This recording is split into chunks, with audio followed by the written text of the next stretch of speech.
انسانوں کے نام افزار ریحان، ٹرمپ کی ترجیحات اور سعودی عرب۔ درویش اپنے ملک کے اندرونی معاملات پر لکھنا چاہ رہا تھا، لیکن ان دنوں نومنتخب امریکی صدر ڈونلڈ ٹرمپ نے اپنے تابڑ توڑ بیانات اور بدلتی پالیسیوں کے ذریعے عالمی حالات میں جو ارتعاش یا ہلچل مچا رکھی ہے وہ اپنی طرف کھینچ لیتی ہے۔ یہ تو بچپن سے ہی سنتے آ رہے ہیں کہ دنیا گلوبل ولیج بن چکی ہے، مگر بالخصوص انٹرنیٹ جیسی سہولیات آنے کے بعد تو واقعی آج کی دنیا گلوبل ولیج کا نقشہ یوں پیش کر رہی ہے جیسے سب کچھ ہاتھ کی ہتھیلی پر ہو۔ جدھر دیکھو ایک کھلبلی مچی ہوئی ہے۔ کھلاڑی نے ٹھیک ہی کہا تھا کہ سکون شاید قبر میں ہے۔ ہمارے جیسے غریب کمزور ممالک اور ان کے مسائل تو رہے ایک طرف، اس گلوبل ولیج میں جو ترقی یافتہ اقوام ہیں بلکہ ان سے بھی آگے عالمی طاقتیں ہیں، ان کے بھی اپنی نوعیت و حیثیت پر محیط ایشوز اور چیلنجز ہیں۔ امریکہ ہماری موجودہ دنیا کی سب سے بڑی طاقت یعنی سپر پاور مانی گردانی جاتی ہے۔ اس کی قیادت پر فائز ڈونلڈ ٹرمپ کو اپنی سطح پر کیا کیا ایشوز درپیش ہیں۔ سب سے پہلے تو انہیں یہی کھٹکا یا خدشہ کیا کم ہے کہ ان کے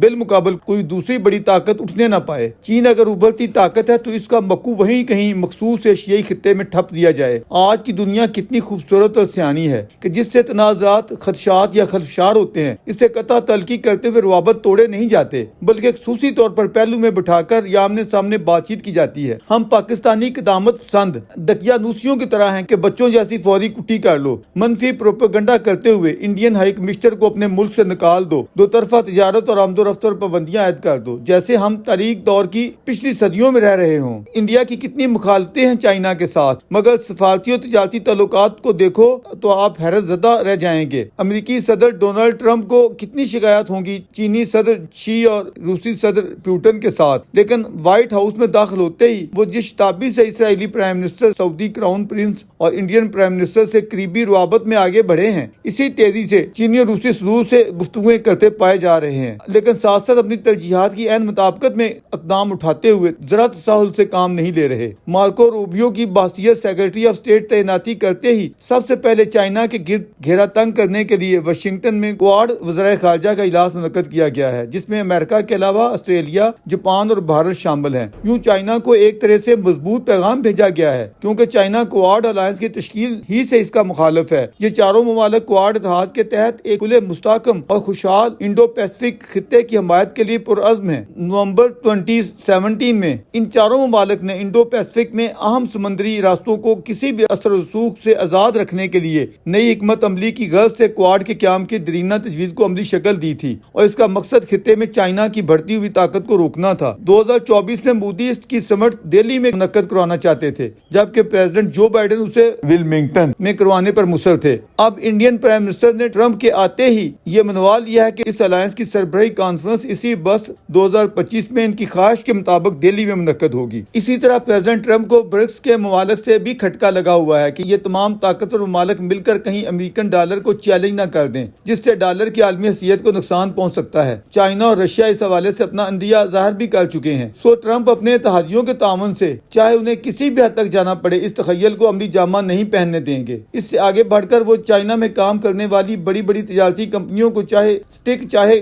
گاجر دکھاتے ہوئے چائنا سے نکلنے پر مجبور کر دیں گے۔ ایسی بڑی امریکی کمپنیوں کے نام گنوائے جا سکتے ہیں جنہوں نے اپنا کاروباری دھندا بھاری تعداد میں چائنا سے انڈیا منتقل کیا ہے۔ اس حوالے سے انڈین گجرات کو بزنس ہب بنایا جا رہا ہے۔ رشیا کو چائنا سے توڑنے کے لیے کیا ہڈی دکھائی یا حربہ استعمال کیا جا سکتا ہے؟ ٹرمپ انتظامیہ پہلے ہی اس سلسلے میں سرگرم عمل ہے۔ رشیا یوکرین جنگ بندی میں کسی ڈیل پر پہنچنے کے لیے رشیا کو کیا رعایتیں دی جا سکتی ہیں، اس اپروچ کو اسی پس منظر میں ملاحظہ کیا جا سکتا ہے۔ علاوہ ازیں تائیوان کے حوالے سے صدر شی کوئی قدم نہ اٹھا سکیں، اس کی پیش بندی بھی ٹرمپ ایڈمنسٹریشن کی ترجیحات میں شامل ہوگی۔ جہاں تک مسلم ممالک بشمول پاکستان کا تعلق ہے، امریکہ سے ان کے معاملات کا حقیقی دروازہ تو سعودی عرب ہی قرار پائے گا۔ جواں سال سعودی کراؤن پرنس محمد بن سلمان کو اس سلسلے میں امید بھری نظروں سے دیکھا جا سکتا ہے، جن کے بائیڈن دور میں امریکہ سے تعلقات سرد مہری کا شکار ہو گئے تھے، کیونکہ جمال خشوگی کے قتل پر بائیڈن انتظامیہ اور ڈیموکریٹس کے تحفظات دو طرفہ تعلق میں نقصان دہ ثابت ہوئے۔ اس پس منظر میں کراؤن پرنس کو کئی معاملات میں چائنا کی طرف دیکھنا پڑا، حالانکہ سعودی کنگڈم کا اپنے بانی شاہ عبدالعزیز بن سعود کے دور یعنی اپنے قیام 1932 سے ریاست متحدہ امریکہ کے ساتھ قربت کا 8 دہائیوں پر محیط جو گہرا تعلق چلا آ رہا ہے، اس میں خواہ کتنے ہی نشیب و فراز آئے، دراڑ کبھی نہیں آئی۔ آج کے مالدار و خوشحال اور ترقی کرتے سعودی عرب کے پیچھے پناہ اصل طاقت امریکہ ہی کی ہے۔ ڈالر کو مستحکم کرنے میں بھی سعودی تعاون سب کے سامنے ہے۔ صدر ڈونلڈ ٹرمپ نے